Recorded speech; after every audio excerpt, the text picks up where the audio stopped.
Hi, I'm David Orlofsky, and welcome to the Rabbi Orlofsky Show. And whether you're watching with our friends over at Torah Anytime or on YouTube or wherever you listen or watch your podcast, we are so happy and excited to have you on board.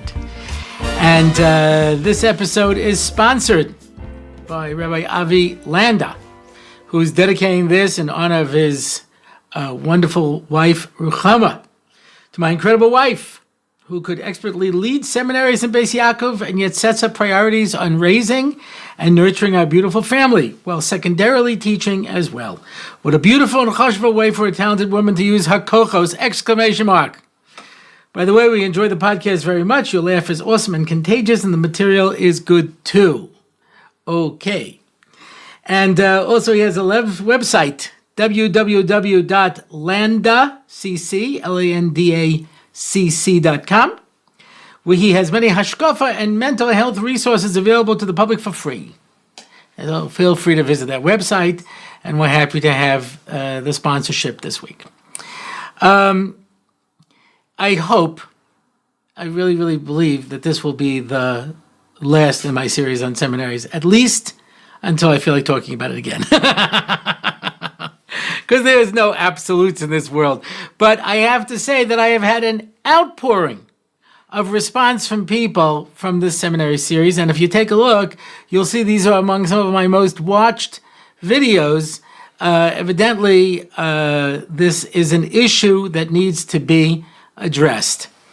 And I want to read excerpts from some of the emails. I can't possibly read them all, because I've been talking now for 5 weeks, yeah, and I've been certainly not shy to share my own opinions, and people have other opinions. I am only one among many, and I never claim that my opinions are definitive. You can disagree with me at your peril, but some people wrote in some things that I think are cogent to our discussion, and I wanted to share them with you.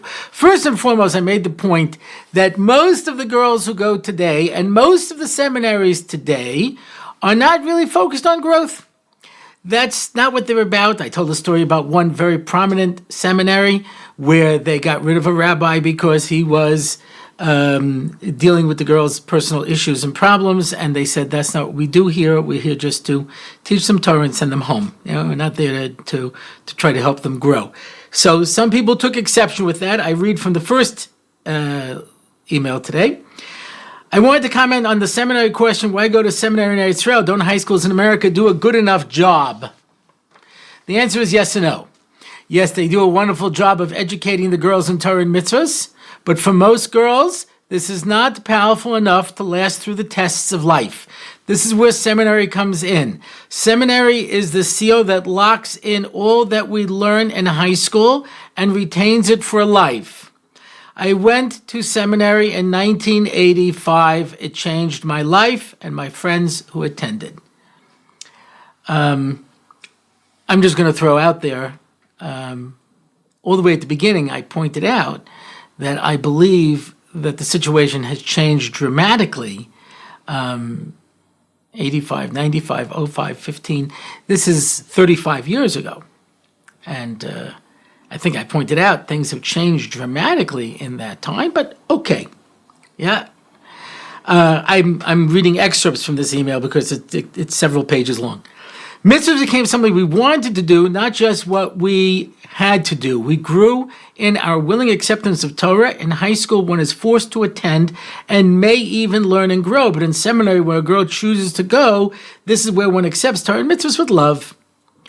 I just want to point out that is true when you went, when it was not considered required to go to seminary.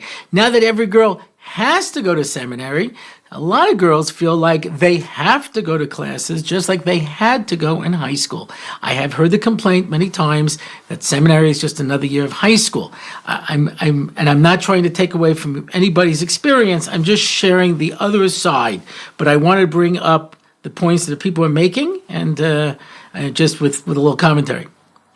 The growth in Eretz Yisrael is not simply from the teachers in schools, it is at least 50% from the Shabbos and Chesed experiences of people's homes. In fact, there are so many different factors involved in a girl's growth in seminary that it is hard to put into words. I heard this from one head of a seminary who said, the families that are living in Eretz Yisrael, the girls are able to see something that they cannot see in America, and that's the advantage. I don't know if that requires that you're in seminary or not, just to be able to see it. She's claiming 50% of it, so I would say just send her here to Israel to live with relatives and walk around and see some of the families. That's cynical even for me. Anyway, Rabbi Geisel reminded me of a point that just meeting and living with girls from out of town is instrumental in a girl's growth. Okay? No question about that. That was definitely a good point. The experience to be in a dormitory, etc., and to experience it. Now, I grew up with a television in my home, reading English books throughout high school. Another aspect in Eretz Yisrael has to do with separating from the Gashmis of America. No more books or shopping. It's a very important part of the seminary experience. Assuming that the girl can't get her hands on books or go shopping in Eretz Yisrael. Things have changed a lot in 35 years. You can do a lot of shopping here. Yeah. Although most girls don't watch TV anymore, the Gashmis of America is overwhelming with smartphones and much more. Anyway, I'm not going to say anything. Don't forget, this is the first year of learning Torah without any English subjects. That is a crucial reason to go to seminary. Yes, I agree with you. But that's not a reason to go to seminary in Israel. That's a reason to go to having a year of Jewish experience afterwards. There's a long email, and I'm picking out excerpts, and I apologize.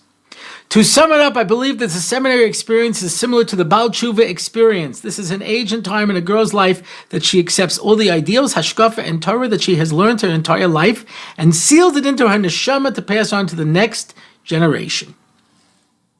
Okay?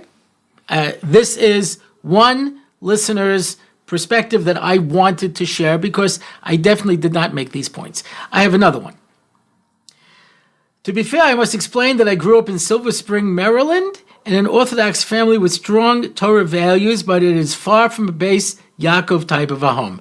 Now, I did say, to be fair, that seminary definitely is worthwhile for some people. I always said that. My point was that in the old days, those people who felt they wanted to go to seminary in order to gain something, they went. It wasn't that everybody had to go. Today, everybody has to go. It was with the strong intention of growing in my understanding and practice of Yiddishkeit that I can say that, and I can say the same for many of the girls that I know from Silver Spring who went to Beis Yaakov seminaries. Okay, that's fair. Now,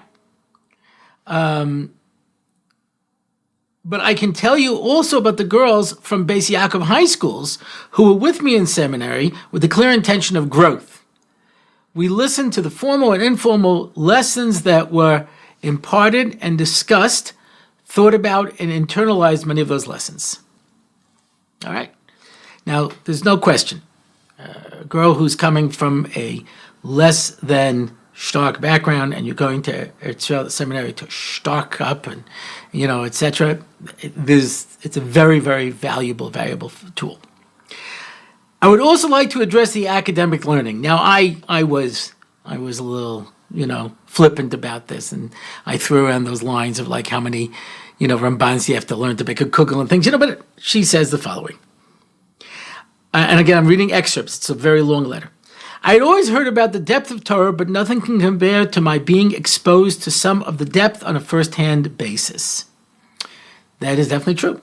You can learn Torah on a very high level. I would argue you don't have to go to Eretz Yisrael for that. There are excellent seminaries in America as well, but now, I will fully admit that I have not picked up my Medrash report in years. There were times I asked myself what the purpose of all that learning was. Over time, I found the balance that works for me. I listen to shiurim frequently while doing mundane tasks that don't take much brain power, and I see that the midos development necessary in being a good wife and mother, an emulation of Hashem, and the fulfillment of my purpose at that stage of life. I am not sure if there is any way to prepare girls for the transformation into motherhood. But one thing I am sure of, the academic learning that I experienced in seminary had a massive impact on my trajectory in life. Meaning, if I had not seen the depth of Torah, it is possible that I might not have chosen to have gone on and learned the way that I did. So those are the people who are focusing on the positive aspects of seminary, none of which I disagree with. The other side. Seminary has never been a necessity. It's a case of keeping up with the Cohens. There were countless older girls crying their heart out, davening to find a shidduch that they went to top seminaries. There goes that myth. Okay, I don't know. I can't tell you. I can't tell you if you have a leg up because you know, people will tell you there are rich, beautiful, smart, frum girls who can't find shidduchim. However, being poor and ugly and not so frum, your chances might be less. So maybe going to a top seminary doesn't guarantee you'll find a shidduch, but perhaps it increases your possibilities. Many years ago, my husband and I went to discuss various inyanim with Reb Mendel Weinbach. Seminaries was one of them. He mentioned many people feel that if their daughter goes to X seminary, she will find a better shidduch. There is nothing further from the truth. HaKadosh Baruch Hu is mazaveg zivugim. He decides who it is and when. There is no such thing as a better shidduch. HaKadosh Baruch Hu gives everyone the shidduch that is best for them when the time comes. And in response to the idea of the academics, she writes, and again, all of these are much longer. Yeah. Bachram don't want wives to dish up Rambans or even Radaks for breakfast, lunch, or supper. Neither do they want wives to lead the Shabbos table with Divrei Torah that they learned in seminary. Okay? I'm not arguing pro and con. I'm just presenting that point of view. Another issue that came up is, of course, when I spoke about the money, and there were people who commented on both sides. I read you, again, an excerpt from a letter. I have a daughter who did very well on tests and have good grades and report cards. Her principal told her she should apply to specific seminaries and would have no issues. However, my daughter, who is strict on midos, tznius, and had the grades, did not get accepted in these schools. There should be accountability for a school that takes $100 to $175 for an application, knowing that they have no room for these students, and they're just stealing their parents' money. One of the seminaries had a 2-minute interview with my daughter, which included her reading a Rambam, and that was it.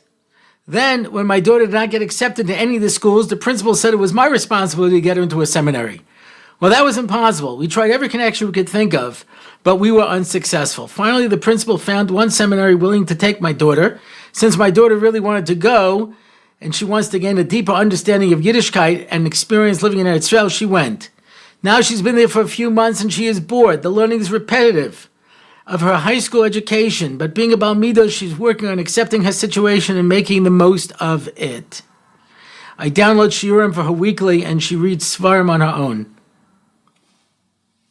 Okay, you can argue this is not representative of most of the girls, but somebody else, when I was discussing how do you choose a seminary, person wrote me a very short email. It said, wherever you get accepted.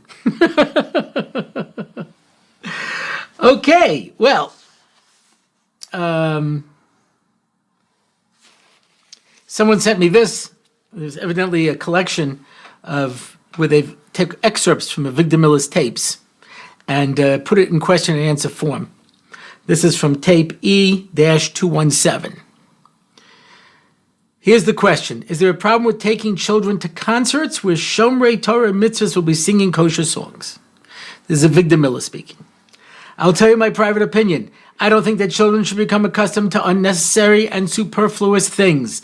Don't train your children to become accustomed to going places that cost money. They don't need it, and you're ruining them in the process.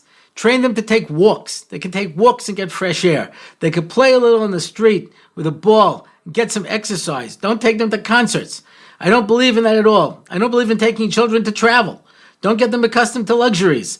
A child should be taught how to live a frugal life and to desire only what is necessary. Today, people are feeding children all kinds of ideas, and people think it's normal. Even to send your daughter to seminary in, let's say, Gateshead, I don't believe in it anymore. It's a very good place, Gates said, but send your daughter to Borough Park, to Yeshiva of Brooklyn. They're very good places here. Don't let your daughter travel to Eretz Yisrael either. A man approached me the other day. Her daughter wants to go to Eretz Yisrael. She's a frum girl. He wants to know what I think about it. What does she have to go to Eretz Yisrael for? It costs a lot of money. What does she have to go to Eretz Yisrael? An unmarried girl shouldn't waste money on going to Eretz Yisrael. No, I don't believe in these things. Teach your children to save money. They'll need it someday. A bank account is better than traveling. A savings account in the bank. Teach them to save money for themselves. If you want to train them to spend money on unnecessary things, no, I don't approve of that. Okay. Now, on the subject of how much seminaries cost, I got a number of responses from people who are working in seminaries. And one person who has been working in seminaries for a long time wrote a very long letter discussing whether or not it's a what I said is that they're money-making institutions, that he took issue with that.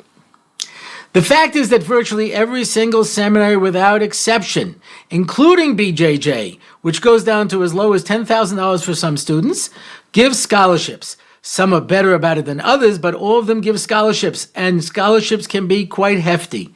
You can safely assume that if the sticker price is $24,000, the seminary will average $19,000 a student. There are many seminaries that average less. The reason is that there are far more seminaries and slots than there are girls, and they must fill up or they will lose a lot of money. Whereas there used to be between 10 or 15 seminaries, there are now over 30, and the number of girls has not doubled. Seminaries are forced to scramble and outbid one another, especially for the star students who are considered drawers and bring their friends. Another point to note: the cost of educating a student in seminary is excessively expensive, far more than a similar type of educational offering in the U.S. The salary of teachers is not reflective of the full cost, because I mentioned that the teachers don't get paid much.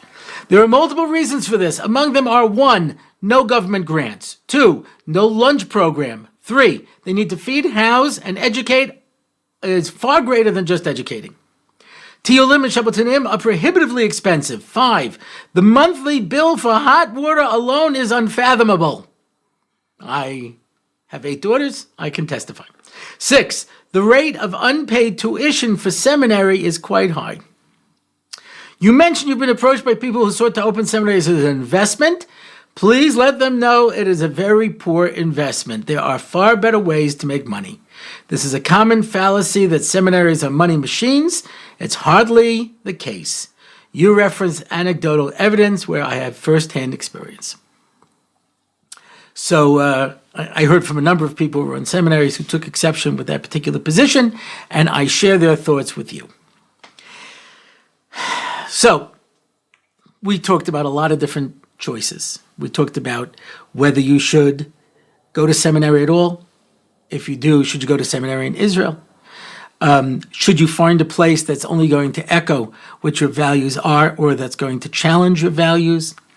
We talked about whether you're just going to go where your friends go. We talked about the financial pressures. We talked about the academics, whether or not it's worthwhile. We talked about a lot of other points that I really tried to hit on. At the end of the day, if you wanted me to say go to seminary X, I did not and I will not, because a seminary is like a shidduch. If you're looking for a school, you have to find the right school. I heard a story a long time ago with a Gadol b'Yisrael, and this bacher was trying to decide between 2 yeshivas. So he says, sit in the base medrash of each one and learn for an hour and see where you feel you're getting more Torah. Because every yeshiva is a tzinor, it's a pipe, bringing down the Torah from Shemayim. And not every pipe can attach itself to each one. There are different size pipes and different size, connections. See which connection feels better for you. And so, are there people who come in and waste their time in seminary? Yes. Are there people who come and do not grow? Yes. Is the converse true as well? Yes. And so if you're just going because everybody goes, doesn't really matter. Go where your friends go. If you're looking for the place that is the tzinor that is going to give you, as one of our listeners wrote, give you the foundation to change your trajectory in life and to be able to give you the strength to be able to maintain yourself in all of the daily struggles, then you have to look at what the seminary is offering and where it comes from. And I want to end with one email that I found particularly poignant. And why will be clear in a minute, but nonetheless, I will reiterate the parts that had meaning to me. My wife did not go to seminary in Israel. She decided not to go because she did not want to do it to her mother. Her parents are Bali Tshuva, and her mother is very anxious. Her mother was nervous about the expense, saying she didn't realize why she needed to go. In addition, a friend of theirs had just lost their daughter in the Sabaro bombing, and her mother was scared to send her daughter to Israel. My wife had a teacher who offered to call her mother and pressure her to send her to Israel, but she turned it down. Instead, she opted to go to seminary in America and go to Israel on birthright.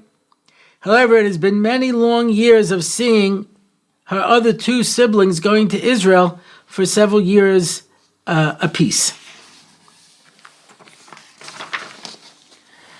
She also knows of a case of someone who pressured her parents into sending her and threatened to run away from home unless she could go back for a second year.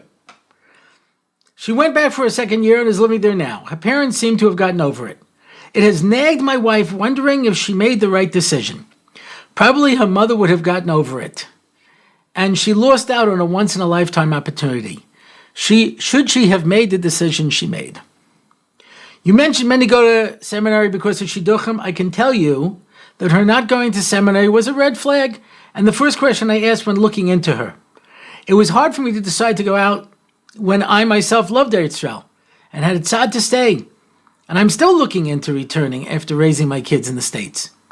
When I asked her on the date why she didn't go and she told me the reason, I saw it as a tremendous maila, not a chisaron, tremendous advantage, not a negative. When I realized what she got out of that brief trip to Israel and the feeling of Kedusha, and that she wanted the Kedusha in our home no matter what, I was hooked. She was and is a very special person, had the right goals, and that for me beat a year of, quote, life-altering experiences. And when we finally made it for a brief trip a few years into our marriage, I cannot begin to tell you how special it was. I'm not asking you to confirm that she made the right decision because you probably can't do that without knowing the entire case. However, it would be meaningful for me and a boost for her if you would mention her story and build up the mile of what she did.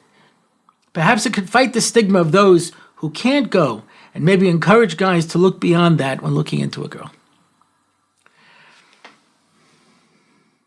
Am I supposed to condemn someone who did not threaten to run away from home unless their parents gave them what they wanted?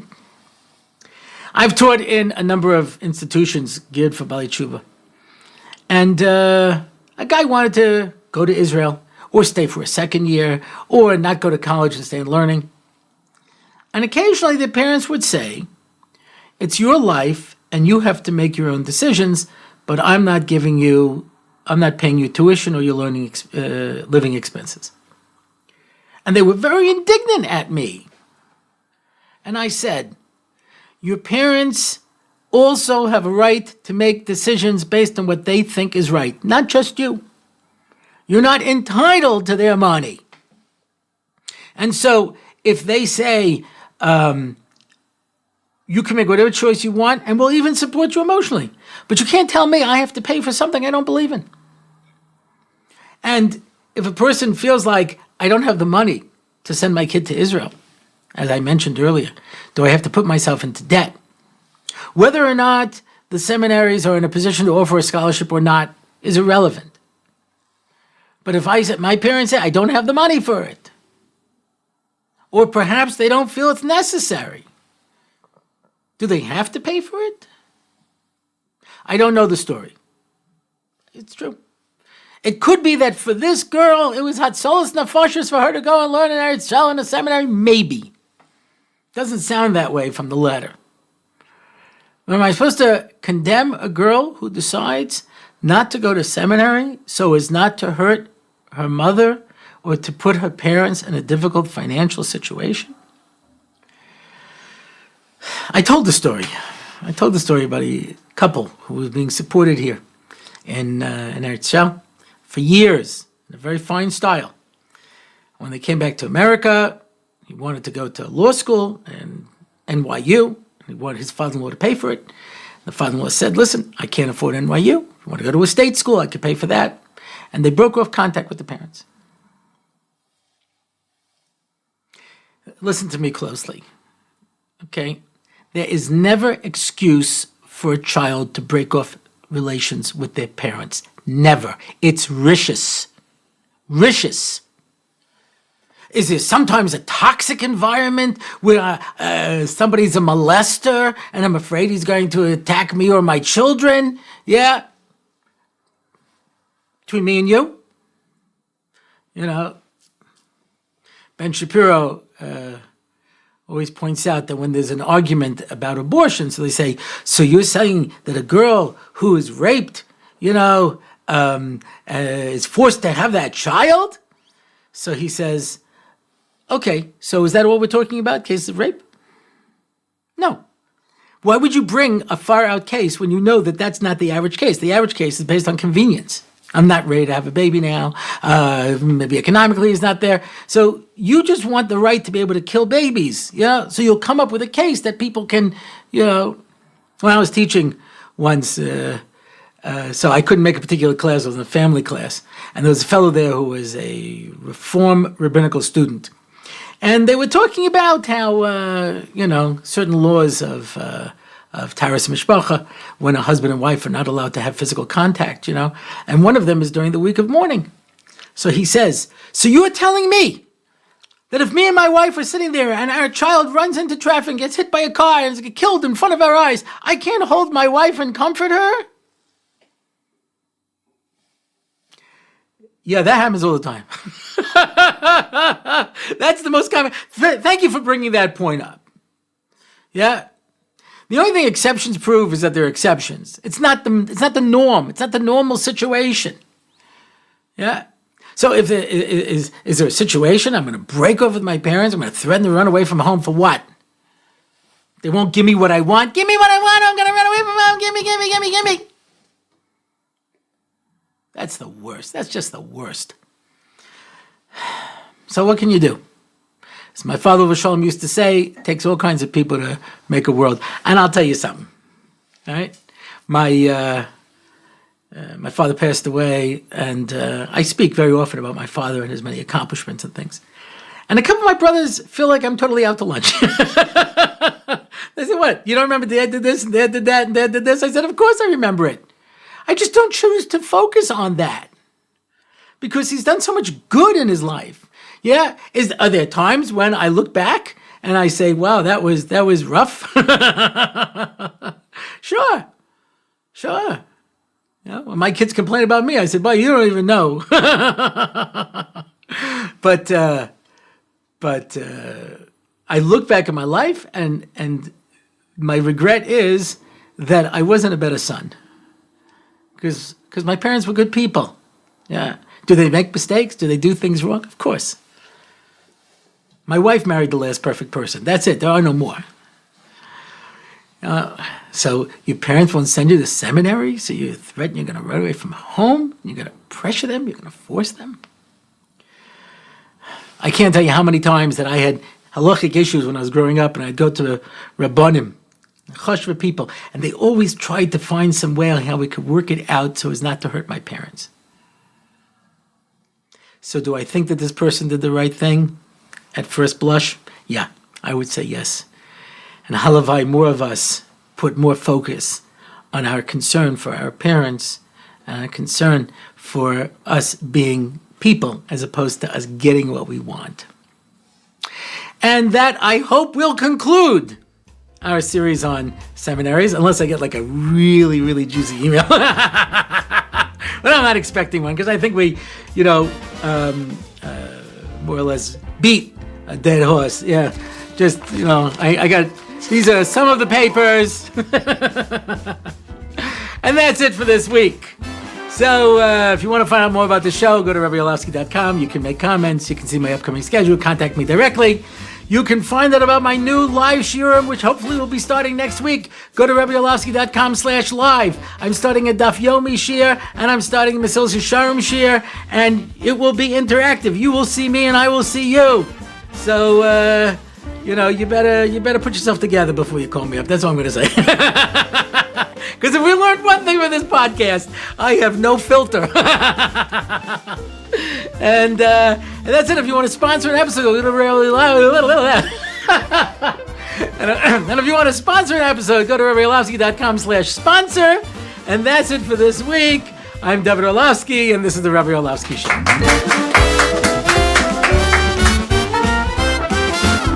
It's the Rabbi Orlofsky Show.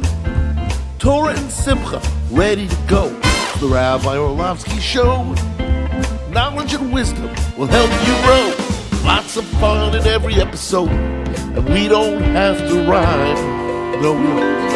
It's the Rabbi Orlofsky Show on RabbiOrlofsky.com. Torah anytime, YouTube and more. It's the Rabbi Orlofsky Show. Torah and Simcha, ready to go. It's the Rabbi Orlofsky Show. Till next time, till we meet again. It's the Rabbi Orlofsky Show. It's the Rabbi Orlofsky Show.